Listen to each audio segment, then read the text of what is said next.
ఆ పాపాన్ని దర్శన మాత్రం చేత కాల్చి నీకు అనుగ్రహిస్తాడు. అందుకని దానవీరుడు, దయావీరుడు. ఆయన దయకి హద్దు లేదు. ఏమన్నా అన్ని పాపాలు చేశాడు కదా, మీ దగ్గరికి వచ్చి ఇలా అంటే కాల్చేశారా అవన్నీ? అలా ఎలా కాల్చేస్తారండి? శాస్త్రం ఎలా అంగీకరిస్తుందండి? ఇవన్నీ అడగడానికి ఎవరు సరిపోడు ఆయన దగ్గర.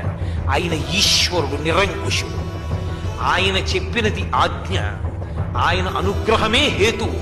అందుకే నిర్హేతుక కృపాకటాక్ష వీక్షణం అంటారు. దానికి కారణమేమి ఉండదు. ఒకణ్ణంత ఎందుకు ఉద్ధరించాలంటే ఆయన సంతోషించాడు. ఆయన దేనికి సంతోషించాలో చెప్పగలిగిన వాడు ఎవడు లేడు లోకంలో. ఇదిగో దీనికి మీరు సంతోషించి ఇంత చెయ్యాలి తప్ప మీరు ఇంత ఇవ్వకపోతే ఇంత సంతోషించి ఇంత చేయడానికి వీల్లేదు అని చెప్పకూడదు. ₹1 హుండీలో వేసిన వాడికేమో మీరు ₹10 కూడా ఇవ్వలేదు. పావలాకాశ పట్టుకొచ్చి హుండీలో వేసిన వాడికేమో ₹10,000 ఇప్పించాడు. ఈశ్వరామిది దోషం అనేవాడు రాయుడు. ఆయన ఇష్టం. వాడు ఎందుకు వేశాడో, ఎలా వేశాడో, ఏ మనసుతో వేశాడో నాకు తెలుసు. ఏమివ్వాలో నాకు తెలుసు. ఇవ్వగలిగిన వాడిని నేను, పుచ్చుకోవలసిన వాడు వాడు.